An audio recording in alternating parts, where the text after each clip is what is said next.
O garoto nunca fazia perguntas, mas seu silêncio era tão expressivo quanto se as fizesse. O silêncio preenchia o espaço do chão ao teto, do assovio da chaleira ao ranger das dobradiças, entre o vento e o crepúsculo. Ele se sentava na beira da varanda, com os joelhos encolhidos, como se a madeira já conhecesse o seu peso e o segurasse como se fosse uma lembrança distante. Seus olhos, aqueles olhos, eram de um homem cujo nome já não era mencionado na cidade. Nem na igreja, nem no salão, nem mesmo pelo pregador que uma vez tentou perguntar onde o homem estava enterrado, mas recebeu em resposta apenas uma porta batida e o som apressado de cascos desaparecendo para o oeste. Ninguém ia visitá-los. A trilha que levava à propriedade estava seca, rachada e parecia se curvar sobre si mesma, como se lamentasse estar ali. O lado norte da trilha era queimado de sol, com a grama amarelada como cinza. O outro lado tinha uma cerca inclinada, quase engolida por arbustos de mesquite selvagem,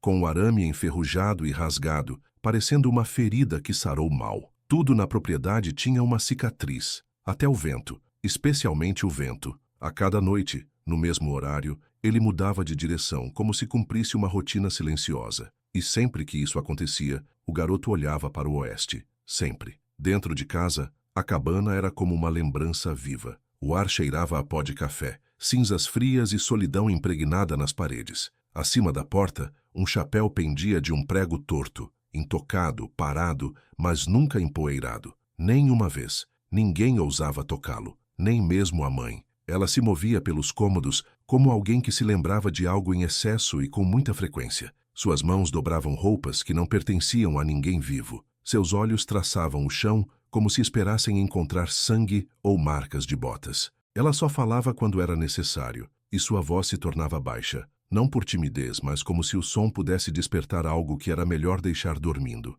O garoto via tudo, sentia tudo. Crianças sabem quando os adultos mentem, mesmo no silêncio, especialmente no silêncio. A primeira vez que alguém lhe perguntou sobre seu pai, ele apenas piscou, devagar e firmemente, e voltou a olhar para o parapeito da varanda, como se não tivesse ouvido, como se tivesse, como se não importasse. Mas mais tarde naquela noite, ele ficou descalço no meio da cozinha, segurando um martelo pesado demais para seus pulsos, e levantou a terceira tábua do chão debaixo da despensa. Lá, envolta em barbante e papel manchado de óleo, estava uma carta, fechada, não enviada. A linha do endereço estava em branco, a tinta desbotada pelo tempo, não pelo clima. Ele também não a abriu, apenas a segurou, depois a colocou de volta. Algumas coisas as crianças entendem. Não são feitas para serem lidas, mas para serem lembradas. Os moradores da cidade mantinham distância, não por crueldade, mas por reflexão. O garoto os lembrava do que haviam enterrado. Arrependimentos, boatos, o tipo de verdade que não apodrece, mas se instala. Ele se parecia com o pai, nos ombros, na quietude, na maneira como nunca pedia mais do que lhe era dado. Na loja de conveniência, eles falavam apenas com a viúva. E mesmo assim, suas palavras vinham como correspondência entregue com atraso, suaves, relutantes, envoltas em culpa. Uma vez, um fotógrafo itinerante chegou à cidade, oferecendo retratos por uma moeda e um nome. Quando perguntou à mãe do garoto se ela queria uma foto de família, ela não disse nada. Apenas se virou, mas o garoto observou seus ombros. Eles se levantaram e depois caíram, não como uma respiração, mas como uma rendição. O fotógrafo partiu naquela mesma tarde. Assim a casa permanecia, empoleirada em um solo de argila seca do Texas. Um garoto com os olhos do pai se sentava em sua sombra. O vento vinha a cada noite e se movia para o oeste, sempre para o oeste. Ele não sabia o que estava esperando, apenas que ainda não havia chegado. Apenas que algo ainda pairava no ar, como o gosto de fumaça ou o eco de passos que nunca mais voltaram. Ele chegou sem fazer barulho, sem poeira da trilha no casaco, sem a aparência de alguém que precisava de abrigo ou de favor. O tipo de homem que você não notaria na multidão. E ainda assim, o garoto o percebeu no momento em que ele subiu na varanda. Não porque bateu na porta. Ele não o fez. Apenas ficou ali, com os olhos fixos, as botas paradas. O garoto abriu a porta como se o estivesse esperando, embora nenhum dos dois falasse. O vento parou, como se estivesse ouvindo. O estranho não pediu café, nem fez conversa fiada. Apenas se sentou na ponta da mesa como um homem que uma vez soube o que era conforto, mas que não confiava mais nele. Seus olhos percorreram o quarto. não rapidamente nem nervosamente, mas como alguém que lê as últimas linhas de uma história que um dia tentou esquecer. Quando seu olhar caiu sobre a lareira, ele permaneceu lá por tempo demais. Tempo demais para um homem sem perguntas. Tempo demais para alguém que dizia não conhecê-los. A fotografia acima da lareira, com as bordas enroladas e desbotada pelo sol, mostrava um homem com olhos como o crepúsculo e um queixo esculpido em osso. O garoto nunca havia tocado a moldura, embora limpasse o pó de todo o resto. Naquele dia, ele observou o estranho a observá-la, e algo dentro dele se encolheu, não de medo, nem de raiva, mas de uma maneira que parecia lembrar algo que nunca lhe foi contado. A mãe serviu água em uma caneca lascada e saiu do quarto. O estranho não a tocou. Em vez disso, ele tirou do casaco uma faca sem brilho e gasta e a afiou lentamente, como se o ato tivesse um significado, como se estivesse limpando os pensamentos com aço. O som do raspado na pedra de amolar ecoou suavemente no quarto. O garoto estremeceu uma vez, não com o som, mas com o silêncio que o seguiu. Quando a faca ficou pronta, ele a colocou de lado, não na mesa,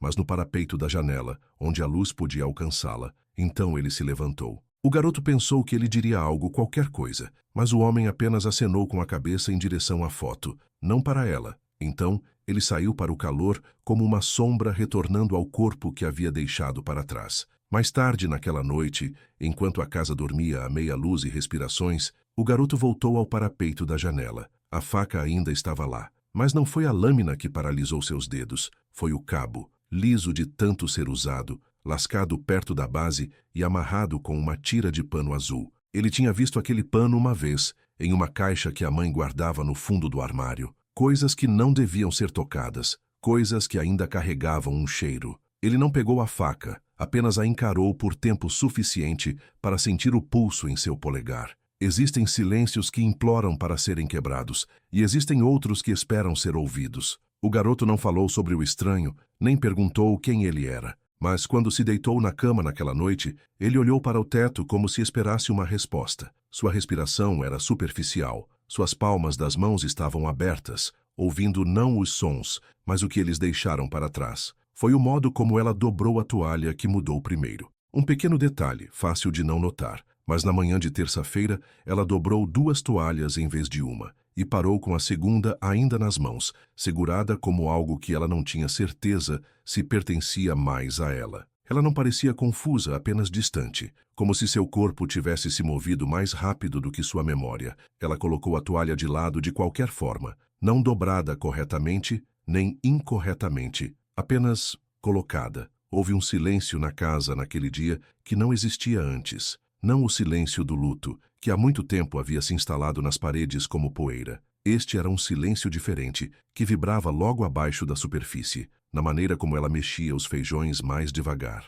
na forma como o chão rangia quando ela andava de um lado para o outro, mas nunca em direção à porta da frente. O garoto notou. Ele notava tudo. Ele observou como ela se esquecia de salgar o pão, e depois o salgava em excesso na vez seguinte. Como ela deixava as galinhas vagarem por mais tempo antes de chamá-las de volta. Como seu cabelo, sempre preso e arrumado, agora caía solto em seus ombros à noite. Ela não falava sobre essas coisas, mas o luto nunca precisa falar. Ele tem sua própria linguagem, e as crianças, especialmente aquelas que foram ensinadas a não perguntar, aprendem a lê-la melhor do que livros. Naquela tarde, o garoto estava sentado perto do fogão, amarrando um cadarço que não queria dar nó. Ela passou por trás dele e tocou seu ombro, apenas por um segundo, o suficiente para afirmá-lo. Foi a primeira vez que ela fez isso em semanas, talvez meses, talvez nunca. A mão dela ficou um momento a mais, e depois saiu, como se arrependesse de ter sido corajosa. Mais tarde, enquanto ela limpava os pratos de estanho em silêncio,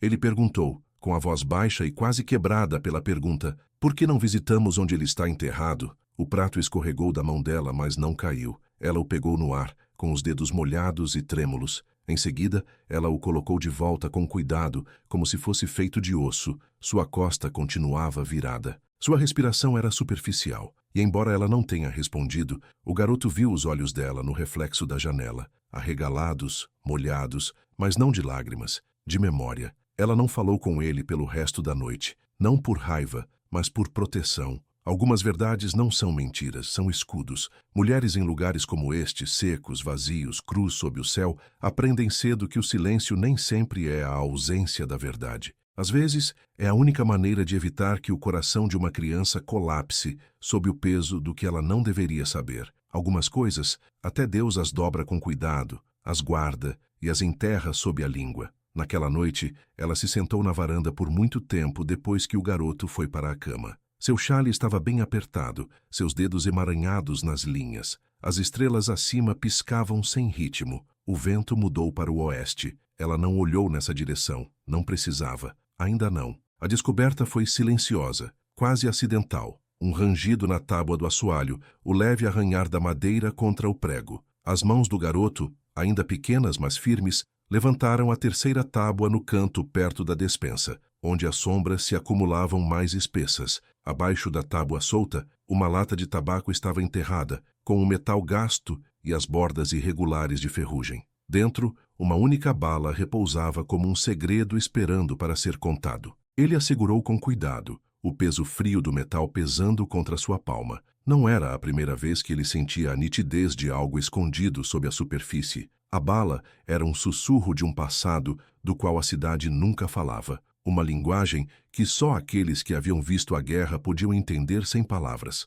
Ordens dadas por homens com mãos limpas, vozes abafadas, mas com olhos mais escuros que a terra. Um homem velho na cidade, cuja barba pendia como musgo de rio cinzento e cuja voz rachava como madeira seca, uma vez deixou algo escapar em um momento de descuido. Ele não caiu, ele disse, com o olhar fixo no pôr do sol que desvanecia. Ele soltou a mão, como se quisesse. O garoto se lembrou das palavras, mesmo sem compreendê-las totalmente. Uma mão soltando, não por derrota, mas por rendição. A bala parecia mais pesada do que qualquer verdade dita em voz alta. Ela carregava o peso do que não podia ser desfeito. Não importava quantos anos se passassem, nem quantas orações fossem sussurradas na noite. O garoto permaneceu imóvel, a lata entre as mãos, o silêncio se estendendo mais do que as planícies além da cabana. Ele pensou no homem da foto, o pai cujo nome ninguém se atrevia a dizer, e pela primeira vez ele não viu um herói, mas um homem que estava apenas cansado, cansado o suficiente para deixar ir. Lá fora, o vento se levantou e a grama se curvou a ele, suave e lentamente como uma bênção. O garoto guardou a bala de volta debaixo do assoalho, mas algo dentro dele já havia mudado. A história não estava mais enterrada, ela estava começando a respirar. O xerife chegou tarde, como sempre fazia. Botas pesadas na poeira, casaco rígido com o peso dos anos e dos segredos. Ele sabia quem segurou a pá, aquele que enterrou um homem do qual ninguém falava, mas ele também sabia por que o fizeram. Há verdades que são cruas demais para serem faladas, afiadas demais para a luz do dia. Então o xerife carregava seu arrependimento silenciosamente, como uma garrafa de uísque bem lacrada, tomando pequenos goles quando ninguém o via. Nenhum relatório foi arquivado. Nenhuma pergunta foi feita. A cidade vivia em uma névoa de silêncio coletivo, cada porta rangendo com a mesma confissão cansada. O passado enferrujava com dignidade por trás de persianas fechadas, e o xerife, como todos os outros, usava o peso do que foi deixado por fazer sob seu distintivo. Ele parou por um longo tempo perto da cerca do cemitério, os olhos traçando a linha onde a grama selvagem engolia a terra inteira. O uniforme parecia mais pesado nele ali, não pelo tecido, mas pelo fardo que carregava. Ele pressionava como as memórias que ele carregava, rostos que ele não pôde salvar, ordens que ele não deu, mãos que ele desejava que tivessem ficado vazias. Às vezes, ele se sentava sozinho na varanda da cadeia, olhando para a pradaria, enquanto o sol se punha e sangrava no horizonte. O arrependimento se infiltrava em seus ossos, uma dor silenciosa que nem a bebida nem a oração podiam aliviar. No entanto, ele nunca falava sobre isso, nunca oferecia confissão. A vergonha era só dele, uma sombra que ele vestia em silêncio. E assim a cidade vivia com seu segredo, o xerife cheirando mais a arrependimento do que a uísque, sabendo que alguns pecados nunca são lavados, apenas carregados cuidadosamente de uma alma para outra, como um fogo lento sob a poeira. Ele experimentou o casaco uma vez, aquele que o pai havia usado. Pesado e desgastado, o tecido com um leve cheiro de cedro e fumaça, carregando o peso de um homem que se foi há muito tempo. As mangas engoliam suas mãos. Os ombros eram largos demais. Ele dobrou as mangas 2 vezes, como se isso pudesse encolher o passado para caber em um garoto que ainda estava crescendo na forma da perda. O casaco carregava mais do que cheiro. Ele tinha sangue seco, rígido e escuro, escondido nas profundezas do forro. Um traço de uma história que ninguém falava em voz alta, mas que todos sabiam. A mãe o lavou uma vez, silenciosamente, sem perguntar. O sabão e a água tiraram os anos do tecido, mas não puderam lavar a mancha. Ele nunca mais usou o casaco fora de casa. Ele pendia perto da porta, uma testemunha silenciosa da distância que crescia entre mãe e filho. Naquela noite, o silêncio deles preenchia o quarto mais alto do que qualquer discussão. Nenhuma palavra foi dita, e nenhuma precisava ser. O espaço entre eles era uma ferida silenciosa, ficando mais larga a cada respiração. Ela o viu tentando preencher um espaço grande demais, e ele sentiu o peso do casaco se instalar não em seus ombros, mas em seu coração. O casaco era um símbolo confundido com conforto, algo para se agarrar, mas pesado demais para carregar. E naquele silêncio, entre as mangas dobradas e o luto não falado, ambos entenderam a verdade frágil demais para ser dita. Algumas coisas precisam ser deixadas por fazer, algumas histórias deixadas suspensas no ar, esperando por um momento em que as feridas já não ardam. O celeiro sempre cheirava a feno velho, suor e memória. Por anos, ele havia guardado seus segredos debaixo das vigas e atrás de traves empoeiradas, com o ar espesso de tudo o que não era dito. Naquela noite, as chamas lamberam o céu em um silêncio de confissão. Começou devagar, com uma espiral de fumaça e um crepitar inquieto. O fogo se levantou na mesma noite em que o garoto, pela segunda vez, perguntou sobre o túmulo. Ninguém viu quem riscou o fósforo, mas ninguém precisava ver. Lá dentro, o fogo encontrou mais do que ferramentas e caixas vazias. Ele encontrou cartas, dobradas, amareladas com a idade, com as bordas chamuscadas pelo arrependimento. Encontrou esboços pequenos e cuidadosos da mão de um homem e do sorriso torto de um garoto. Encontrou um testamento final, não assinado, com as palavras sangrando em cinzas, como se o próprio papel não pudesse mais conter a história. O momento parecia uma resposta ou um aviso, ou ambos. A culpa queima melhor do que a madeira. As chamas percorreram cada canto, destruindo o pouco que restava do passado. Quando os vizinhos viram a fumaça e vieram correndo, tudo o que restava era a ruína e a memória pressionada na terra. No entanto, nem tudo virou cinzas. Na fuligem e no calor, o garoto encontrou uma única ferradura, dobrada, enegrecida e ainda quente ao toque. Ele a levantou dos escombros com as mãos tremendo e sentiu um estranho e indizível alívio. Algumas coisas sobrevivem ao que deveria tê-las destruído. Algumas formas, uma vez quebradas, nunca se encaixam exatamente da mesma maneira, mas elas perduram, marcadas pelo fogo, mantidas juntas pelo que resta. A noite ficou silenciosa novamente. O vento espalhou as últimas brasas pelos campos e a escuridão envolveu o garoto e sua mãe como um cobertor pesado. O celeiro, agora vazio, parecia quase mais leve por ter liberado seus fantasmas. No entanto, enquanto eles ficavam juntos no ar frio, sabiam que a verdadeira queima havia apenas começado. Ele voltou um pouco antes do amanhecer, quando a névoa ainda se agarrava aos campos e cada sombra parecia ter o dobro do tamanho. Ninguém o viu chegar, mas o garoto sentiu sua presença tão certa quanto a respiração. O estranho estava na beira do quintal, com a aba do chapéu baixa, as botas escuras de orvalho. Ele não veio até a porta, nem falou. Seu adeus foi um gesto. Um aceno de chapéu para o ar vazio, um pequeno peso deixado na terra. Ele se virou e foi embora sem olhar para trás, sua forma se dissolvendo na meia-luz, como se nunca tivesse estado lá. Depois que o sol levantou sua cabeça cansada, o garoto foi para onde a terra estava recentemente mexida. O chão parecia mais macio sob seus passos, relutante em reter a memória. Ali, escondidos entre a grama emaranhada e a poeira, ele encontrou 2 objetos. Um canivete de bolso e uma aliança de casamento, amarrados juntos com uma tira de crina de cavalo. O cabo do canivete, gasto e liso, encaixou-se perfeitamente em sua palma. A aliança, simples e amassada, brilhava mesmo na luz pálida, uma resposta e uma pergunta em uma só. Ele não correu para a mãe, nem gritou. O significado veio a ele não em palavras,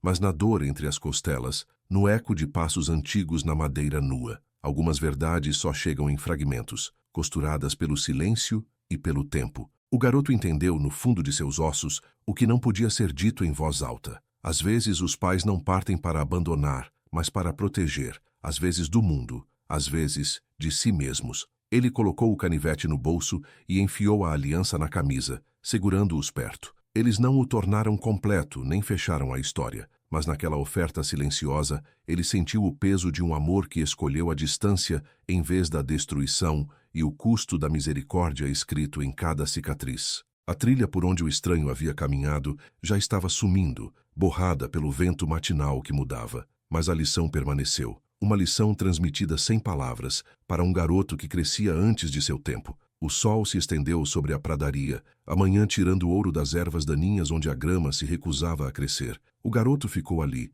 onde o chão permanecia teimoso e nu, segurando a aliança na mão, com a pele marcada pela sua memória. Ele nunca a enterrou, apenas a segurou, às vezes solta, às vezes apertada como um segredo guardado para os vivos e os perdidos. Da varanda, sua mãe o observava. Suas mãos, sempre ocupadas, estavam paradas pela primeira vez, dobradas em seu colo. Seus olhos estavam mais suaves agora, menos como pedra, mais como terra depois da chuva. Ela viu o garoto como ele era, não uma sombra de um pai, não uma pergunta sem resposta, mas ele mesmo, quieto, marcado, inacabado, mas resistente. Uma única marca de bota estava na poeira ao lado do caminho, profunda o suficiente para coletar o orvalho da manhã. Ao meio-dia, a água secou e a marca desapareceu. Ninguém pisou ali novamente. Perto da porta, um novo chapéu pendia do prego antigo, menor, intocado. O passado honrado com espaço, não com imitação.